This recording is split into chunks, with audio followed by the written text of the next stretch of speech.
Hello বন্ধুরা, আমি একদম রেডি হয়ে গেছি। এখন আমরা যাবো মার্কেটের দিকে, কারণ আজকে তো আর যেতে পারবো না কোথাও ঘুরতে। তো কেনাকাটাগুলো করে নেবো, কালকে টাইম পাবো কি পাবো না ঠিক নেই। তো চলো মার্কেটে গিয়ে দেখা হচ্ছে। সবার প্রথমেই আমরা চলে এসেছি ক্যাফে, কারণ আমাদের খুব খিদে পেয়েছিল। লাঞ্চে আমরা হালকা খাবার খেয়েছিলাম, কারণ ওখানকার খাবার খুব একটা ভালো ছিল না। বাইরে এলে বাঙালিদের এটাই একটা বড় সমস্যা। তো দেখতেই পাচ্ছ আমাদের খাবার চলে এসেছে। আমরা স্যান্ডউইচ আর বার্গার অর্ডার করেছিলাম। এরপর কি হয়েছে জানো তো বন্ধুরা, আমরা সবাই জ্যাকেটের দোকানে ঢুকতেই সবার বড়দের নাকি মাথা ব্যথা স্টার্ট হয়ে যায়। ছাই শপিংয়ে যাবার নাম করে বাড়ি যাবার তাল। আমরা মহিলাগণ থাকতে তা হতে পারে কি বলো?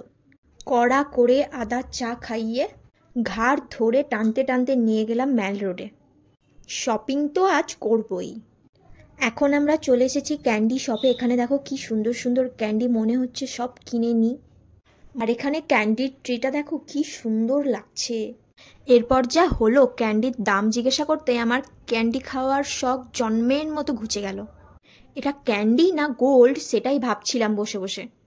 কিন্তু কি আর করব বলো, সবাই মিলে লোভ সামলাতে না পেরে করে ক্যান্ডি হাতে ধরে ম্যাল রোডের এই বিরল দৃশ্য দেখতে চলে এলাম। এখন আমরা বাড়ির জন্য কিছু কেনাকাটা করব। তো এখানে এসে তো আমাদের মাথা পুরো খারাপ হয়ে গেল। আমরা বন্ধুরা এখানে যেই জ্যাকেট দেখছি, সেম জ্যাকেট আমরা কিনে নিয়েছি অলরেডি 1000 টাকা করে। আর এখানে সেই জিনিস বিক্রি হচ্ছে 700 টাকা করে। ভাবা যায় বলো, মাথা গরম হবে না পুরো?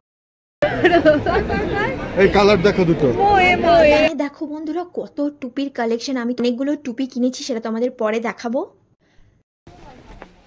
তো বন্ধুরা আমরা ভীষণ টায়ার্ড, আমরা চলে এসেছি মার্কেট থেকে। আর কি কি কেনাকাটা করেছি দেখো সবাই এখানে। এই যে কি কি কেনাকাটা অবস্থা, খাটের অবস্থা। আমি জ্যাকেট পছন্দ করেছিলাম, কিন্তু ওর লাগ ও নিয়ে নিয়েছে আমার জ্যাকেটটা দিয়ে দিয়েছি। ওর জন্য একটু স্লিম হওয়া ভালো, মোটা হয়ে গেলে যা সমস্যা হয়। তো অনেক কিছুই কিনেছি, এখন আপাতত তোমাদেরকে দেখাচ্ছি, পরে আমি তোমাদের সঙ্গে শেয়ার করবো অবশ্যই। টুপি ভাই, টুপি কত রকমের কিনেছি, খালি টুপি টুপি খালি টুপি। এইটাও আকাশ নিয়েছে নাকি আমার পরে? হ্যাঁ, টুপি, হ্যান্ড গ্লাভস আর এটা সোয়েটার। এটা আর বের করলাম না, এটা সোয়েটারটা ওই কাকিমার জন্য। তো বন্ধুরা রাতের ডিনার একদম কমপ্লিট। এখন সবাই মিলে আড্ডা দিচ্ছি আর মন খুলে নাচ গান হই হুল্লোড় খুব খুব আনন্দ করেছি, সেটা তোমরা নিজের চোখেই দেখতে পাচ্ছ। তো বন্ধুরা আজকের মতো এটুকুই। তো আমাদের সঙ্গে নতুন একটা ভিডিওতে দেখা হচ্ছে। আজকের মতো বাই।